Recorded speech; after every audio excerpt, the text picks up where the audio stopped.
Então vamos abrir aí nossas Bíblias no livro de Juízes.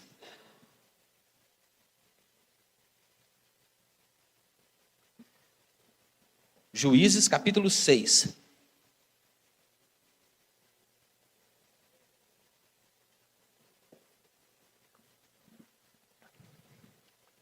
Juízes 6, nós leremos do verso 11 até o 24. Amém? Então leiamos. O chamado de Gideão.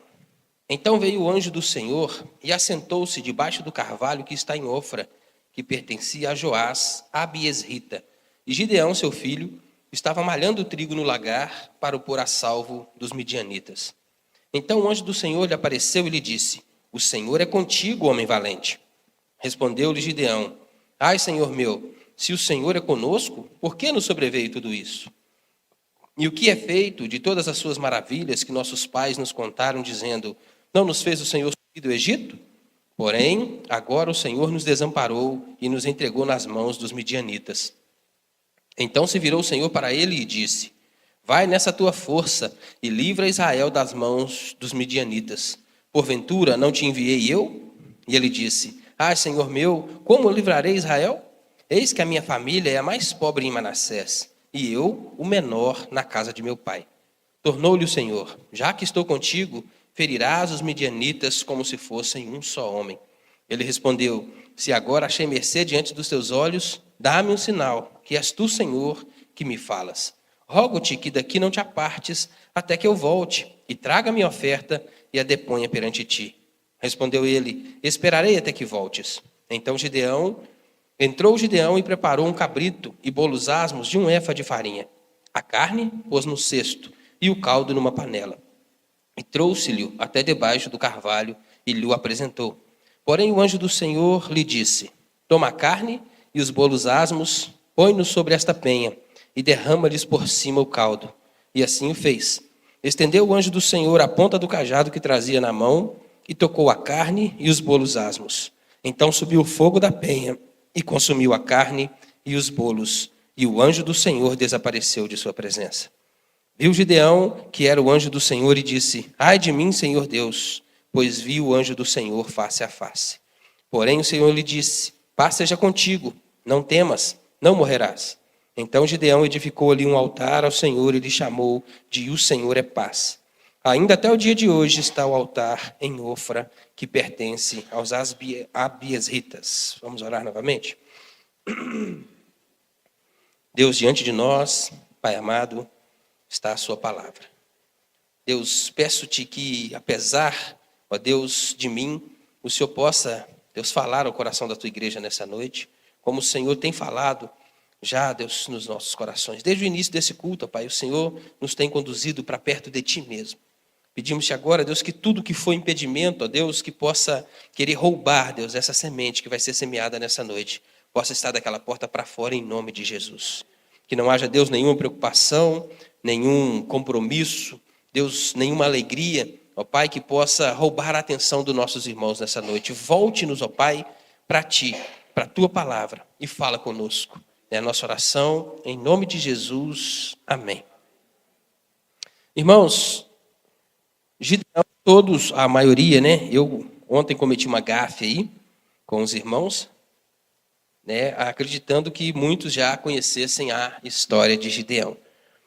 Mas é uma história muito interessante. E toda vez que a gente ouve pregações a respeito de Gideão, a gente ouve dos feitos que ele realizou, né?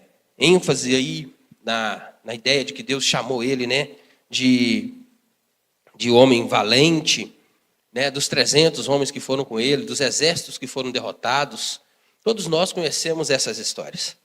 Mas eu creio, e tenho visto, compartilhei com os irmãos ontem, que tudo que Gideão fez, ele só obteve sucesso por causa do que está escrito nessa perícope que a gente leu aqui.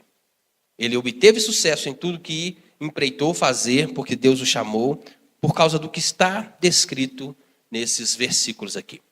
Gostaria de contextualizar os irmãos com a história aqui desse capítulo. No capítulo 6, ele começa a dizer que os filhos de Israel fizeram o que era mal perante o Senhor. E por causa disso, Deus os entregou nas mãos dos midianitas por 7 anos.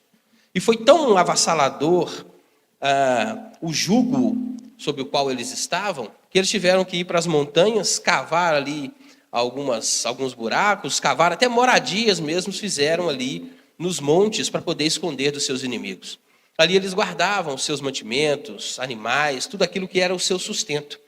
Porque quando se juntavam os midianitas, os amalequitas e mais o povo do Oriente, que a Bíblia fala aqui, e subiam até o povo de Israel, não era para matá-los, não era guerra, não era bélico, não era para tirar a vida do povo, mas eles tiravam o sustento. Tanto que a gente leu no começo, o primeiro versículo que a gente leu, Gideão estava malhando o trigo no lagar. Lagar é lugar de azeite, de vinho. Por que ele estava fazendo aquilo ali? Porque era para esconder dos midianitas. Quando eles viessem e procurassem, eles não iam procurar trigo no lagar. Então a ideia dele era fazer isso escondido, porque quando esse povo subia, narra os textos nos primeiros versículos, nos primeiros 10 versículos, que eles vinham, tomavam tudo que foi produzido, a colheita, tudo que estava plantado, eles destruíam tudo. Gados, animais, tudo que tinha, eles destruíam e iam embora. O prazer daquele povo era deixar o povo de Israel sofrendo, olhando de longe o sofrimento do povo. Um povo sem alimento, um povo sem plantação, um povo sem esperança. Um povo que definhava cada dia mais, era isso que estava acontecendo. No versículo 10, o Senhor então envia como é que está escrito? Um profeta. No versículo 9, Deus envia um profeta que fala para aquele povo que, olha, vocês estão passando por isso porque vocês foram contra as minhas palavras. Vocês adoraram os deuses, vocês serviram os deuses dos quais eu falei para que não servissem. Deus, como eu disse ontem aqui, chamou a atenção desse povo. Deus agiu como um pai. E quando um filho erra, quando o filho comete um engano, a gente avisa para não fazer, não vai lá não. Não vai ali não, não desce ali de bicicleta não, que o negócio vai dar ruim, você vai cair e vai machucar. O bendito do menino não ouve, vai lá, desce, cai, machuca. Qual é a primeira coisa que a gente fala com o menino? Eu não avisei? Eu não te falei? Tá vendo? Não falei para você não fazer? A nossa reação como pai é essa. Mas, ao mesmo instante que a gente chama a atenção, eu não falei para não fazer, a gente já está com o socorro pronto, irmãos. A gente pega esse menino, leva para casa, dá banho, cura as feridas ali, se for algo pequeno, se for necessário, leva para o médico, faz tudo que é necessário. Assim agiu Deus com esse povo. Manda esse profeta e diz para eles, vocês estão nessa porque temeram os deuses que eu falei para que vocês não temessem. E logo no versículo 11, a gente já vê a provisão de Deus para libertar Israel na figura de um homem, que é Gideão.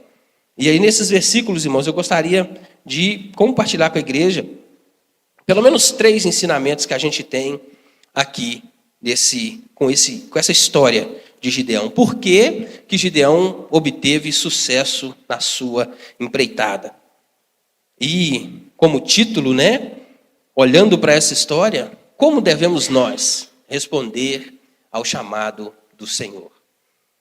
Primeiro versículo que a gente leu, versículos 11, a gente viu que Gideão estava lá malhando trigo no lagar, Deus o chama, e no versículo 13, Gideão diz assim, ai Senhor meu, se o Senhor é conosco, por que nos sobreveio tudo isto? O que é feito de todas as suas maravilhas que nossos pais contaram, dizendo, não nos fez o Senhor subir do Egito? Porém, agora o Senhor nos desamparou e nos entregou nas mãos dos midianitas. No verso 12, quando o Senhor chama Gideão, Deus faz o chamado para ele pessoal. Chama ele de homem valente. Homem valente. Olha só. Vai e livra o povo dos midianitas, porque o Senhor é contigo.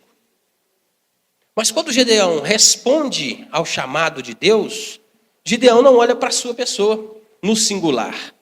Como a gente viu no versículo 13, ele responde, ai Senhor meu, por que nos sobreveio tudo isso? Deus chama Gideão particularmente, mas quando Gideão responde, ele não fala de si mesmo. Ele aponta para uma realidade maior. Ele aponta para o povo de Deus. Irmãos, a gente precisa trazer à nossa mente, e o pastor tem falado isso já no texto de Efésios, pelo menos há 3 domingos, né? Dessa ideia de uns aos outros, de servir uns aos outros, de trabalhar uns pelos outros, de, né, sermos uma igreja atuante, preocuparmos com os nossos irmãos. Porque nós fomos chamados individualmente, como Gideão o foi, salvação é algo individual, requer de nós uma vida com o nosso Deus, mas uma vez salvo, uma vez alcançados, a nossa vida não diz respeito a nós mesmos mais. Essa é a realidade que Gideão nos chama a olhar. Eu, Walter, você, seja o membro mais antigo da igreja ou mais novo, seja o mais novo em idade ou mais avançado em idade, não importa. Todos nós, irmãos, temos um papel como igreja. O que nós fazemos da nossa vida afeta diretamente o corpo de Deus, o corpo de Cristo. Nós somos igreja do Senhor. Quando Cristo voltar, Ele vai voltar para buscar a igreja dele. E a gente precisa trazer essa realidade para a nossa vida e enxergar, entender que nós temos responsabilidade, não é só conosco, não. Eu sou responsável pela vida da Conceição, do Lucas, do Ricardo, de qualquer outro irmão dessa igreja. O que eu faço lá fora impacta diretamente na vida da igreja presbiteriana Vida Nova. E na igreja de Cristo como um todo. O meu testemunho conta, é importante. É importante. O mundo nos chama, nos diz para a gente viver a nossa vida sem se importar com o que o outro pensa. O importante é você ser feliz. Viva a sua vida do jeito que você quiser. Mas nós somos convidados na Bíblia a viver uma realidade maior. Deus te chamou para algo muito maior. Você faz parte da igreja de Cristo, do corpo de Cristo. E tudo que a gente faz afeta positivamente ou negativamente. Quer exemplo bíblico? No livro de Josué, capítulo 7, verso 11. Lembra lá quando o povo cercou a cidade de Jericó? As muralhas caíram, Deus falou que a muralha ia cair, ia ficar em pé só o lugar onde estava a casa de Raabe, e manda o povo entrar na cidade e destruir todas as coisas. Destrói tudo. Nem o pó daquela cidade vocês carregam. É para destruir tudo. O povo entra, destrói a cidade toda, mas tem uma pessoa ali que não cumpre essa ordem. Por causa de um punhado de prata, uma capa e outra coisa que eu não vou me lembrar agora, foram 3 coisas que ele pegou. E levou para dentro da sua tenda, cavou um buraco e enterrou isso lá. Acontece que veio uma maldição sobre o povo de Israel. Sobre todo o povo de Israel. E quando foi consultado, o Senhor disse: há pecado em Israel. Deus não apontou o pecado como de Acã somente. Porque foi Acã quem fez. Foi Acã quem pegou. Foi Acã quem furtou todos esses objetos que Deus tinha dito para não fazer. Mas quando Deus manda a repreensão, quando Deus repreende o povo, quando Deus castiga, Ele não castiga somente Acã. Ele castiga todo o povo. Deus diz que há pecado em Israel. Não é só de Acã o pecado. A gente precisa parar um pouco e meditar nessas coisas. Lembrar, irmão, que nós somos igreja. O meu pecado afeta a vida do meu irmão. Infelizmente.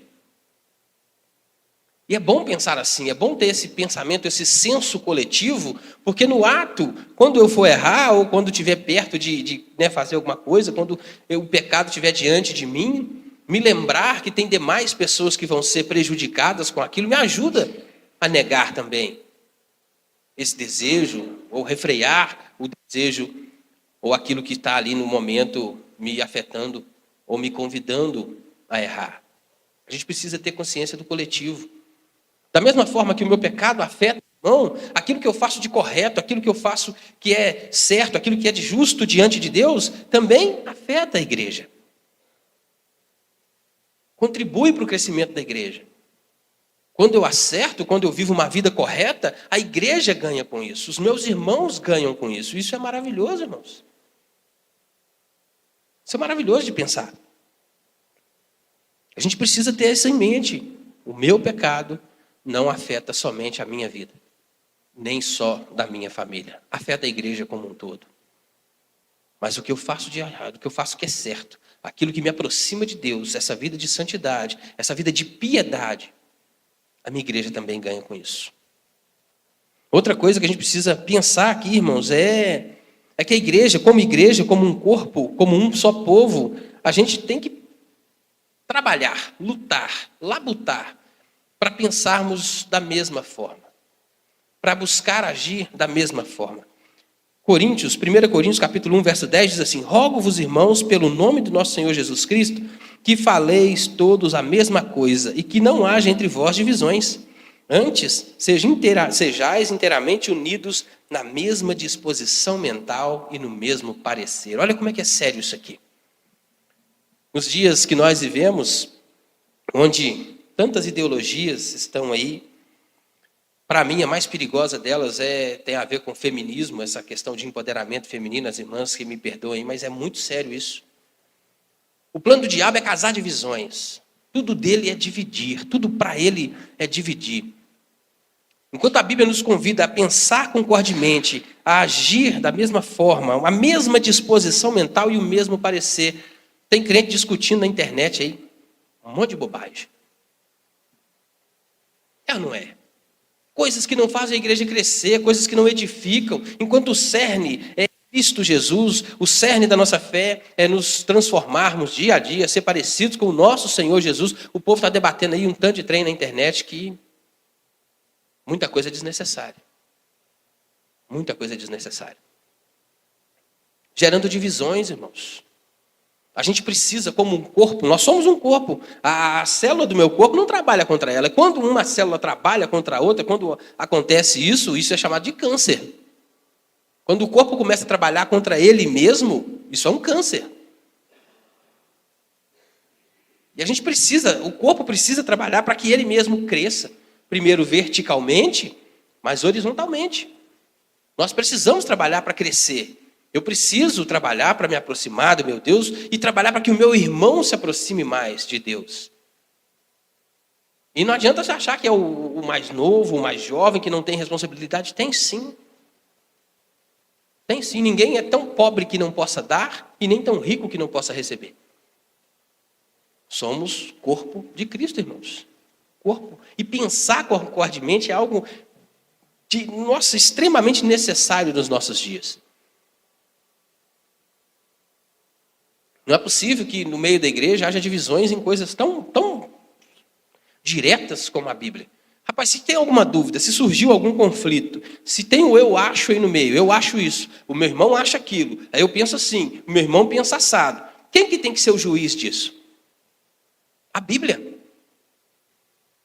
A palavra de Deus, não é o Walter, não é o pastor, não é o Paulo. Se tem alguma divergência aí, um jeito de pensar diferente, pega a Bíblia, lê a Bíblia. Busca na palavra de Deus. E o que a Bíblia fala, irmão, você gostando ou não, acabou, baixa a cabeça e aceita. É assim que tem que ser. A Bíblia tem que ser o árbitro. O final de toda discussão cristã, de todo embate teológico, de tudo aquilo que a gente debate aqui na igreja, um irmão com o outro, uma forma de pensar, tem que ser a Bíblia, tem que ser a palavra de Deus, tem que terminar aqui. O que a Bíblia fala, pronto, acabou.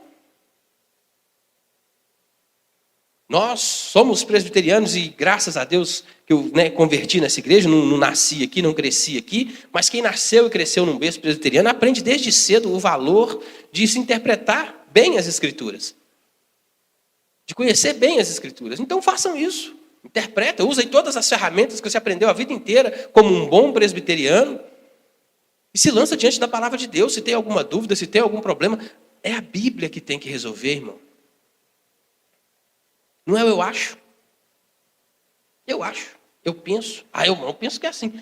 Quando eu cheguei aqui, uns irmãos já devem ter presenciado algumas, como é que eu vou dizer aqui, algumas contribuições até mais acaloradas aí na escola bíblica, com os pastores da igreja, porque eu sempre fui muito questionador.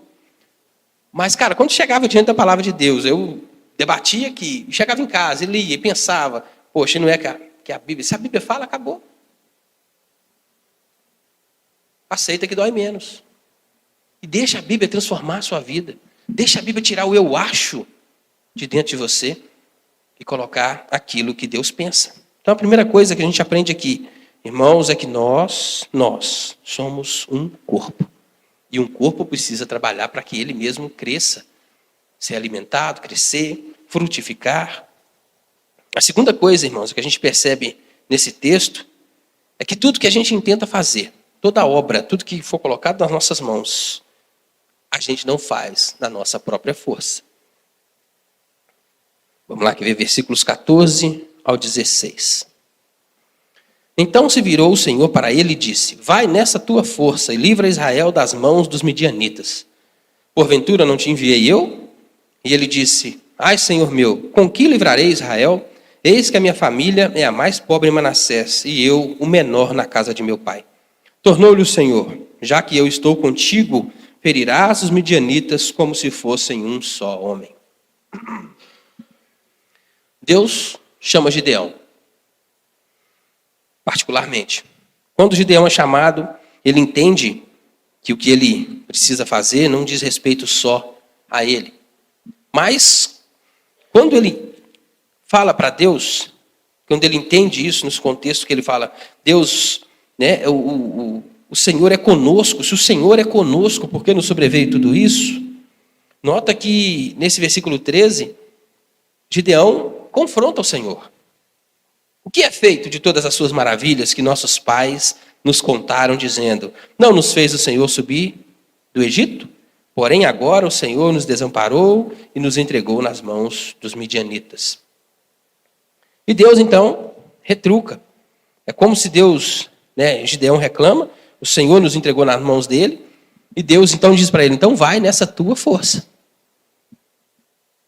Já que, né, fui eu que desamparei, eu que deixei você desamparar, então vai nessa tua força. Gideão, quando Deus diz isso, é claro que ele olha para si. Ele olha para si e fala: rapaz, a minha casa é a mais pobre na tribo de Manassés. Não bastasse isso, eu sou o menor da casa do meu pai. Ele olha para ele se enxerga, ele reconhece quem ele é. Mas Deus não para por aí. Deus fala com ele: já que eu estou contigo, ferirás os midianitas como se fossem um só homem. Meus irmãos, Deus tem um chamado para a vida de cada um de nós aqui. Para mim, para você, não importa quem seja. Ele te chamou para fazer uma obra demasiadamente maravilhosa. Enquanto você efetua isso, enquanto você age, né, em conformidade, quando você diz sim, quando você corresponde a esse chamado de Deus, você pode ter a certeza, você nunca vai estar sozinho. Jamais. Não é isso que Jesus Cristo diz lá na grande comissão? Toda autoridade me foi dada no céu e na terra. Ide, portanto, fazeis discípulos de todas as nações, ensinando a guardar tudo que vos tenho dito, batizando-os em nome do Pai, do Filho e do Espírito Santo. E eis que estarei convosco até a consumação dos séculos. Jesus te chamou, irmão, para uma obra maravilhosa, poderosíssima, mas você não vai estar sozinho. Não é na sua força, não é do seu jeito, não é da sua maneira. É do jeito que Deus quer, é da maneira que Deus quer. Ele vai estar com você. Ele vai estar contigo. É uma comissão, não é uma missão solo, não. Você não está sozinho. Jesus Cristo está contigo. O Espírito Santo habita em você. E não bastasse, você faz parte de um corpo. Você não está sozinho, irmão. Precisou de oração? Olha aí, a gente está orando pela vida dos nossos irmãos aqui. Precisou de um aconselhamento? Tem sempre alguém que você pode procurar. Ou talvez você seja aquele que vai ser procurado para um aconselhamento. Talvez você precise ir, né, para um evento da igreja de um cozinheiro. Nós somos um corpo. Estamos aqui para servir uns aos outros. Imagina o nosso culto aqui nessa noite sem esse louvor maravilhoso. Os irmãos servindo primeiro a Deus. O que é cantado aqui é primeiro para o Senhor. Não é para a igreja, não é para mim, não é para você. O serviço que é prestado aqui é a Deus. É para Ele. Dele, por Ele, para Ele são todas as coisas. Mas você acha que aqui o povo está cantando por eles mesmos? Fala aí, Zamara. Pensa numa mulher insegura, gente. Quando começou no louvor. Mas se Deus te chamou, Se você está fazendo o papel dele, ele está contigo, ele vai te dar as ferramentas. É claro, demanda trabalho, né? Claro, precisa ensaiar, precisa aprender, precisa fazer, precisa se dedicar. Mas Deus é contigo. A gente diz, né? Deus não escolhe os capacitados, Ele capacita os escolhidos. A gente fala isso, né? Assim, da boca para fora, com muita veemência. Mas e quando é a nossa hora? E quando somos nós, os incapazes que Deus chamou? Porque a gente precisa olhar para a gente com humildade e entender que somos sim incapazes. O próprio Cristo diz, sem mim, nada podeis fazer. Nada. Nele nos movemos e existimos, diz a palavra. É tudo em Cristo, tudo no Senhor. Mas Ele chamou a gente. Seja qual for o seu chamado, seja qual for o que Deus tem para você, vai e faz. Conforme a necessidade, conforme os instrumentos que você tem no momento, até que você tenha a condição de fazer mais e melhor. Mais e melhor. Deus garante a presença dele, irmãos, enquanto a gente vai estar fazendo aquilo que ele ordenou, aquilo que ele pediu, aquilo que ele mandou, da forma com que quer que seja feito, porque não é do jeito que a gente quer também não. Você pode ter certeza, a presença de Deus é contigo. Jesus é contigo. Onde quer que você for, onde quer que você vá, Ele vai estar aí. Tem uma figura que Jesus usa em João capítulo 15, da videira, né? Meu pai é o agricultor, eu sou a videira, vós sois os ramos. Nós estamos arraigados em Jesus. Fomos enxertados, nós, né, videira brava, fomos enxertados na videira verdadeira. E é nele que a gente produz fruto. É nele que a gente pode fazer alguma coisa, irmãos. Não é na minha força, não é na sua, mas Deus te chamou para algo maravilhoso. É só confiar, acreditar. Eu falo isso aqui para os irmãos, mas antes de falar com vocês, isso toca a minha vida. Porque eu já falei com a Roseli algumas vezes, e falei ontem com os irmãos aqui. Dá para fazer muito mais e muito melhor. Dá para fazer muito mais e muito melhor. O pouco que eu faço, que já é pouco demais, dá para fazer melhor. Dá para fazer. É só querer. É claro, demanda empenho, demanda estudo, demanda, né, tempo, dedicação. Rapaz, mas não tem nada melhor no mundo do que dedicar seu tempo ao Senhor. Tempo é algo bem mais precioso que nós temos, é o tempo. Cada segundo, cada palavra que já foi dita aqui no primeiro momento do culto já passou. Não volta mais. Tempo é o mais precioso que você tem. E o tempo que você tem aqui, hoje, é o tempo, rapaz, que você tem para fazer a obra que Deus te chamou para fazer. E hoje de manhã, né, a gente viu no Apocalipse aí, as obras não nos salvam. Você não foi salvo pelas obras, mas as obras vão contar. Tem um livro lá escrito, tudo que você está fazendo. Cada palavra frívola que nós proferimos está anotado no livro ali. Tem um trem lá que chama galardão. Eu não sei como é que isso funciona, mas é real. Você vai receber segundo aquilo que você praticou. E Deus é justo. Mas vou falar com você um trem. Pode ser o menor dos galardões. Se eu estiver no céu, rapaz, já é tremendo, já é tremendo. Precisamos, irmãos, fazer, trabalhar, entender primeiro que nós somos um corpo, fazer primeiro dentro do corpo. Olha para o seu irmão aí, o que ele está precisando, o que está faltando, o que você pode fazer para contribuir com a vida dele. Primeiro é aqui, o lugar melhor para servir é aqui, para aprender a servir é aqui, com pessoas que deveriam pensar concordemente, né? Mas é aqui que a gente tem para aprender. Aqui você aprende a me aturar, suportar o Walter aí, tranqueira. Aqui você aprende a servir uns aos outros, irmãos. É aqui o lugar para isso. A gente precisa aprender a viver. Primeiro a gente faz no corpo de Cristo, para depois a gente fazer lá fora. Alcançar lá fora. E viver aqui como a realidade celeste. Um dia nós vamos estar no céu e vamos ter que servir uns aos outros do mesmo jeito. Não sei como é que vai ser lá não, mas vai ter serviço. Ninguém vai ficar à toa. Deus não gosta de preguiçoso, não. Vamos ter o que fazer lá. Servir uns aos outros. E com prazer. Eu já falei isso aqui. Muitas vezes hoje a gente faz no esforço.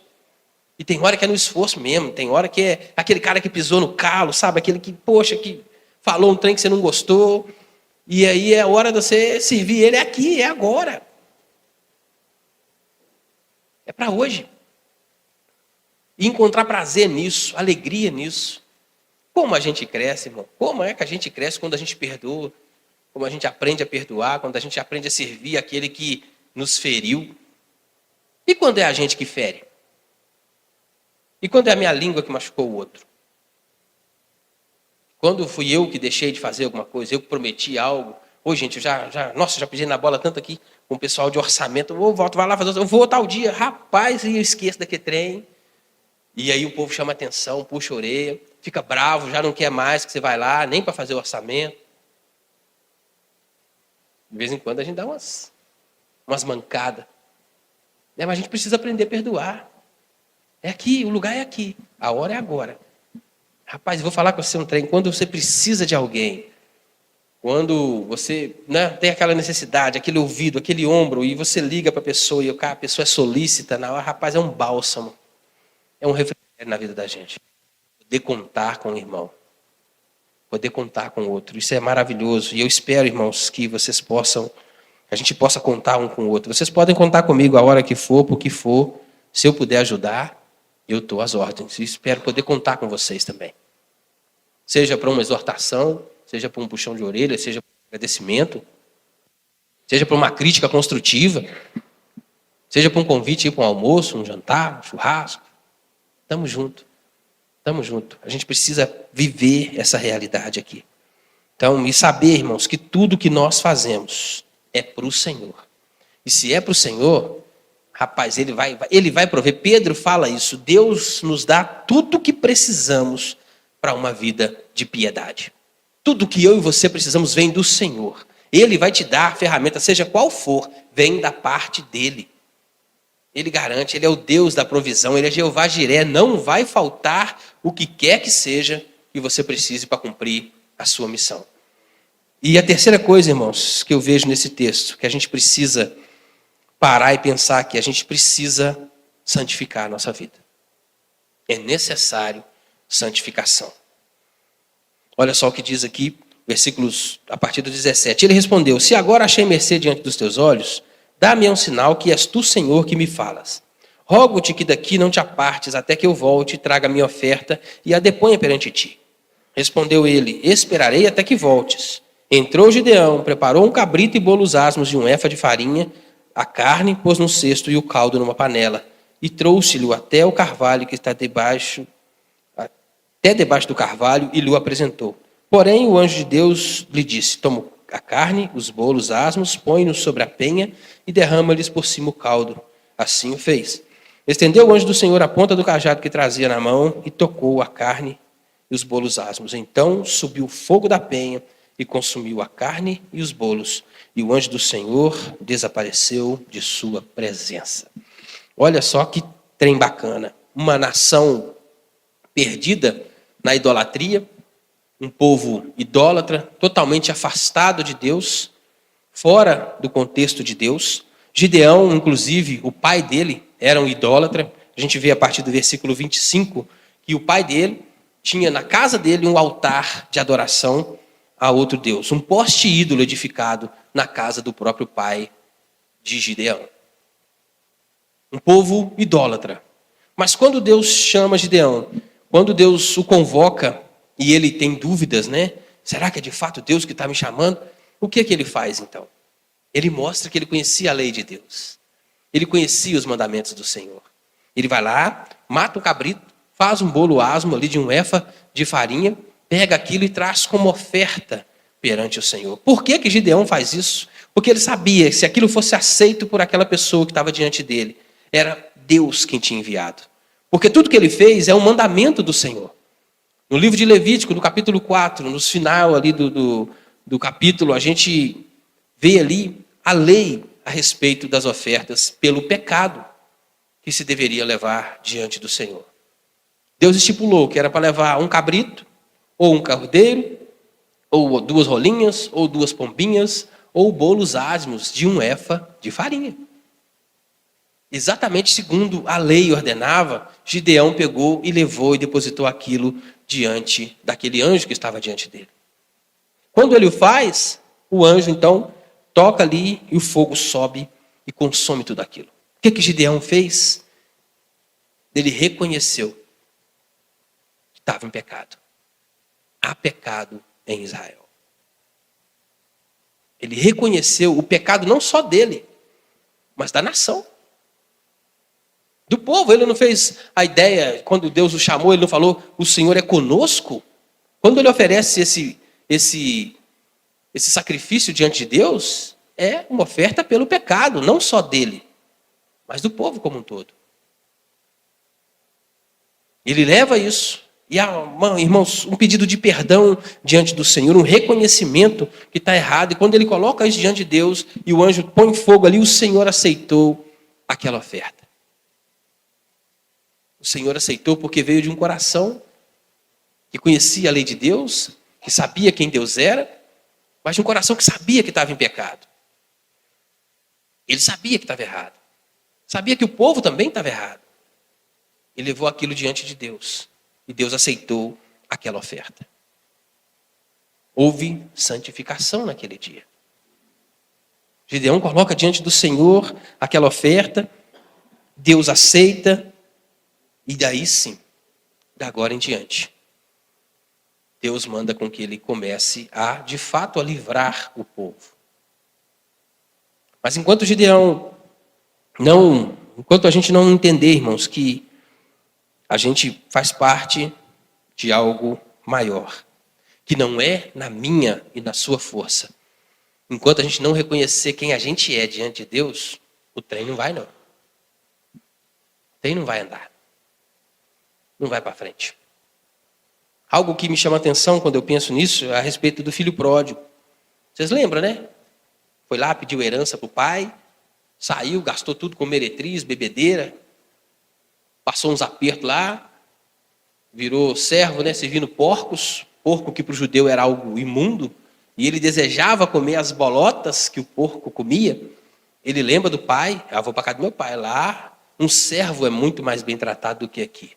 Ele volta, o pai está na janela, vê ele voltar, corre ao seu encontro, abraça, dá um beijo nele. Mas esse filho não entra na casa do pai. Ele não chega sujo e entra na casa do pai. O pai vai ao encontro dele, para ali, abraça ele, põe vestes limpas, novas, um anel no dedo e uma sandália no pé. Agora você pode vir. Deus é esse pai amoroso. Está ali na janela, esperando a gente. Você pode chegar diante dele, irmão, mas não é igual o povo fala aí fora, não. Vem como está, pode vir como está. Mas permanecer do mesmo jeito, não dá. Não dá. Se permanecer do mesmo jeito, você está vivendo uma vida que não é para o Senhor. Não é para Deus. A gente precisa olhar para a gente todos os dias e reconhecer que nós somos pecadores e alvos de um amor incomensurável, algo maravilhoso, muito maior do que a gente pode imaginar.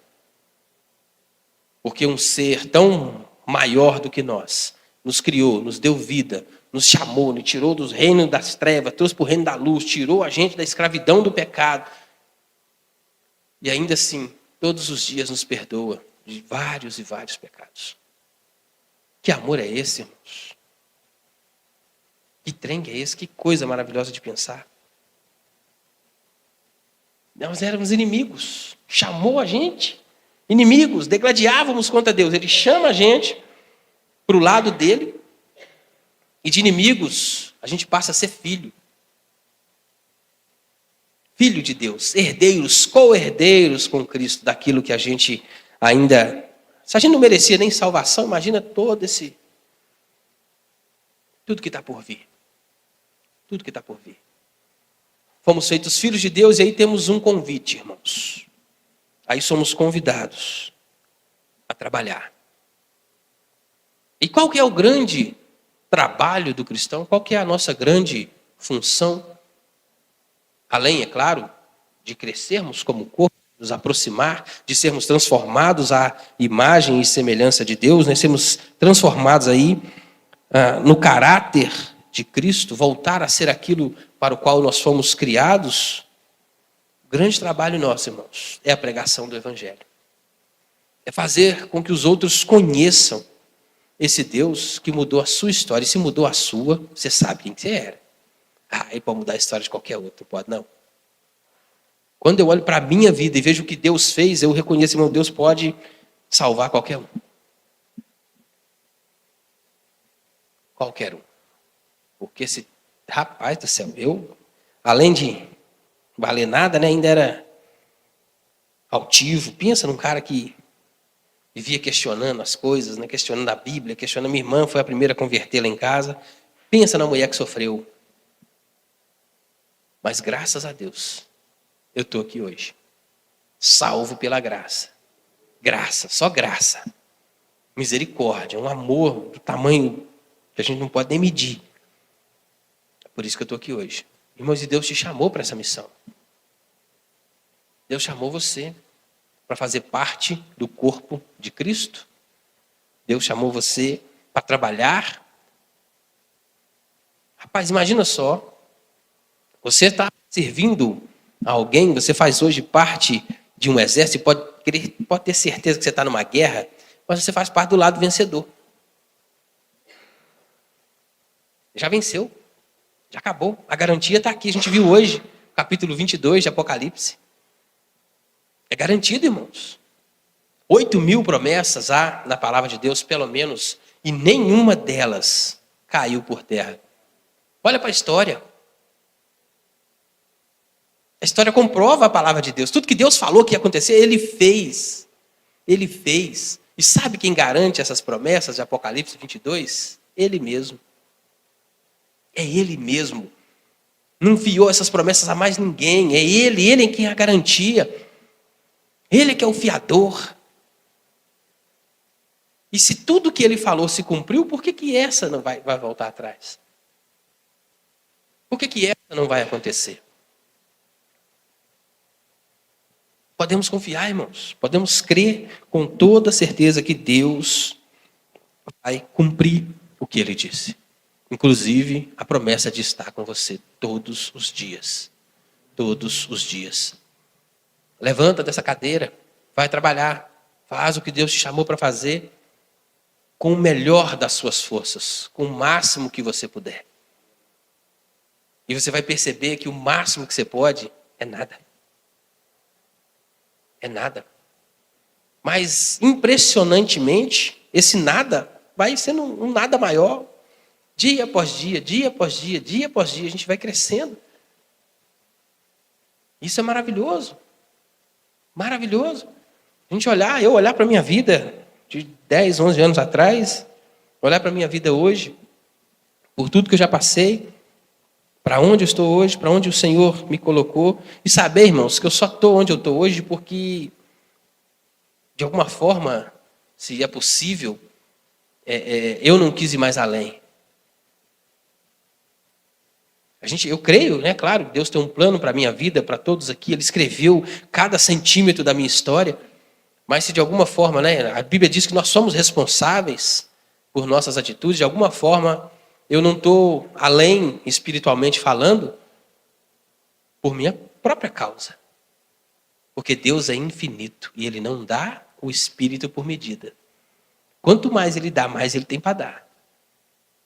Sabe qual que é o problema? É que quando a gente tem chamado de Deus, quando a gente se coloca diante de Deus, a gente percebe aquele texto que fica na mente assim: a quem muito é dado, muito é cobrado. Aí a gente olha para a gente e esquece de olhar como Gideão fez. Ai, Senhor meu, eu sou o menor, eu sou pequeno. Mas não é na sua força, é na força de Deus. Seja o que for, irmãos, que Deus chamou para fazer. Seja na sua casa, seja no seu trabalho, seja na sua igreja, é importante. Faz, entendendo que tudo que nós fazemos é para o Senhor. Quer comamos, quer bebamos, façamos tudo para a glória de Deus. E que Deus possa, irmãos, de fato ser glorificado através da sua vida. A gente precisa saber disso, olhar para essa história e entender. Depois que Gideão compreendeu, depois que tudo isso aconteceu, depois que finalmente ele reconheceu o pecado dele, o pecado de Israel, e se colocou diante de Deus, aí sim, o Senhor de fato começou a usar esse homem. Aqui no versículo 25, a gente vê aqui, diz assim: naquela mesma noite lhe disse o Senhor: toma um boi que pertence a teu pai, a saber, o segundo boi de 7 anos, e derriba o altar de Baal, que é de teu pai, e corta o poste ídolo que está junto ao altar. Edifica ao Senhor teu Deus um altar no cimo deste baluarte, em camadas de pedra, e toma o segundo boi e oferecerás em holocausto com a lenha do poste ídolo que vier a cortar. A primeira missão de Gideão, o primeiro trabalho dele é na casa dele. Não adianta eu querer fazer pelos outros, né, se primeiro eu não santificar a minha casa. Eu só posso dar aquilo que eu tenho, não é verdade? Então, primeiro eu preciso me encher, eu preciso buscar. E, rapaz, Deus tem muito mais, muito mais. As bênçãos dele são sacudidas, transbordantes. E eu não estou falando aqui de coisa material, não. Deus tem muito mais para fazer. E começa pela sua casa. Olha para você. Como eu disse, o pai de Gideão era alguém ali idólatra. E olha por onde começou o processo. Destruiu o poste ídolo e a madeira daquilo que eles adoravam virou lenha. Fogo diante de Deus. O seu Deus, meu irmão, é o maior, é o único Deus que existe. O nosso Deus é o único Deus vivo e verdadeiro. Qualquer outra coisa que você buscar aí fora, qualquer outro tipo de idolatria, e seja qual for ela, rapaz, não vale nada. Não vale nada diante do Senhor. Talvez você precise aí pegar algo que você tem feito e virar lenha. Qual é o boi que você tem que matar? Qual é o poste ídolo que você tem que derrubar? O que você tem que oferecer diante do seu Deus? O que precisa ficar para trás? O que precisa ser abandonado? Qual que é a faxina que tem que ser feita? Na sua casa, no seu coração, na sua mente, na sua vida. Eu sei das minhas. Misericórdia. Ainda bem que Deus dá graça. Provisão, vem dele mesmo. Ele é Jeová Jiré. E ele vai prover tudo necessário para que essa transformação aconteça. Porque no final de tudo, irmãos, tudo isso é para a glória dele mesmo. Ele te chamou para que ele seja glorificado através da sua vida. E nós temos a oportunidade, é uma oportunidade ímpar. Eu, terminando já, irmãos, eu olho para a história de Sansão e é muito triste a história de Sansão. Tem um determinado momento, tem um versículo ali que diz que o Espírito do Senhor se retirou dele e ele não percebeu. Sansão estava tão afastado de Deus que quando o Espírito de Deus que lhe dava força, né, que tudo que ele fez foi por causa desse Espírito, se retirou dele, ele nem percebeu. Ele nem percebeu. E no final da história, no final da vida, a gente vê que quando Deus chama lá, né, Manoá, e diz, né, esse menino começará a livrar Israel da mão dos filisteus. E no final da vida, quando Sansão está ali preso naquelas 2 colunas, cego, ele derruba aquelas colunas e morre ali 3.500 pessoas, se eu não estou enganado, se o texto diz assim. E morrem ali príncipes, generais, coronéis, a alta cúpula do exército filisteu, do povo filisteu, morreu ali naquele dia. No dia da sua morte, Sansão matou mais gente do que na sua vida inteira. Irmão, seja qual for o chamado que Deus tem para a sua vida, vai acontecer, nem que seja igual Sansão. Nem que seja no último momento da sua vida. Se Deus falou que vai fazer, vai fazer. Mas a gente pode ser diferente de Sansão. A gente pode fazer tudo que Deus preparou para nós com a presença dele. Porque Sansão deixou de fazer, deixou de andar, de experimentar a presença de Deus, porque ele foi contra tudo que Deus falou que ele não podia. Imagina, não precisava ter sido no último dia. Ele poderia ter feito tudo aquilo e ter experimentado a graça de andar com Deus do lado dele. E a gente pode. Hoje, a gente tem essa escolha. Tudo que foi escrito para o nosso ensino foi escrito. A gente precisa aprender com essas histórias. Olhar para isso, tirar lições disso e não errar como esses homens erraram. Eu falei aqui ontem que Jesus Cristo, quando veio, ele disse que haveria menos rigor no julgamento de Sodoma e Gomorra do que com o povo de Jerusalém. Porque se Sodoma e Gomorra tivessem ouvido as palavras que aquele povo ouviu, certamente haveria conversão naquele lugar. Agora, se para Sodoma e Gomorra vai haver menos juízo porque eles não ouviram essas palavras, imagina o peso que não vai estar sobre nós no dia do julgamento. Porque nós somos o povo, irmãos, que tem muito mais conhecimento de Deus do que qualquer outra época. Qualquer outra época. Bíblias traduzidas na nossa língua, qualquer país do mundo quase aí que você for, vai ter uma Bíblia lá na língua dele para a pessoa poder ler. Acesso à palavra de Deus. No Brasil nós temos liberdade de culto, liberdade de pregar, liberdade de andar com a Bíblia na mão, falar de Jesus. Imagina o peso que não vai ser dessa cobrança sobre nós. A quem muito é dado, muito será cobrado. A gente precisa se atentar para essas coisas aí e buscar viver uma vida que agrade ao Senhor, andar com Ele. Imagina só, fazer aquilo que Deus chamou para fazer e tendo a presença dEle. Foi assim que Cristo fez. Cristo não fez nada sozinho. Cristo tinha o costume de sempre orar, de clamar, de falar com o Pai antes de qualquer atitude que Ele ia tomar. A gente precisa aprender com o nosso Senhor. Jesus Cristo, sim, fez tudo corretamente. Jesus Cristo veio, cumpriu o chamado, Ele foi valente. De fato, o homem valente, o homem mais valente do mundo foi Jesus Cristo. Imagina, o rapaz suou sangue e ainda assim não voltou atrás. Não voltou atrás. Ele que não tinha pecado nenhum se ofereceu naquele madeiro para que eu e você tivéssemos acesso a Deus. Ele fez tudo, cara. Tudo. E te convida hoje a participar de tudo que ele conquistou. A gente tem que querer. Está aí à disposição. De graça. A gente tem que querer. É um maravilhoso poder andar com o Senhor. Saber que no momento, seja onde quer que eu esteja, ainda que eu ande pelo vale da sombra da morte, não temerei mal algum. Porque tu estás comigo. Há momentos, irmãos, que o vale da sombra da morte vai ser real. Mas ele vai estar ali. O tempo todo. É garantia dele. É para ele. E a gente só precisa participar. A comunhão que eu e você somos chamados a viver no corpo de Cristo, a gente é só chamado a dar sequência, a continuar. Porque a comunhão foi ele mesmo que criou. Esse corpo que eu e você fazemos parte, né, foi ele mesmo quem ajuntou. É dele mesmo.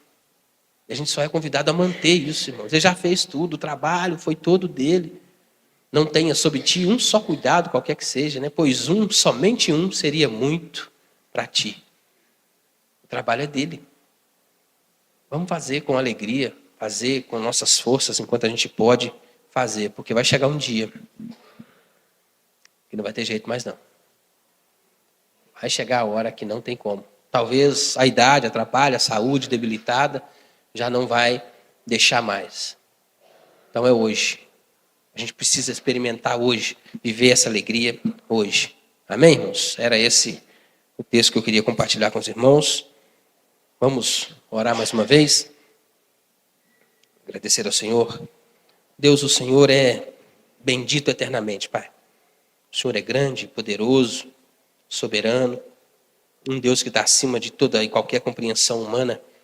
Mas ainda assim o Senhor olha para nós com misericórdia, com amor, com graça, nos resgata, nos salva, nos faz filhos do Senhor, nos promete uma herança, nos dá a garantia de dias maravilhosos, ó Deus.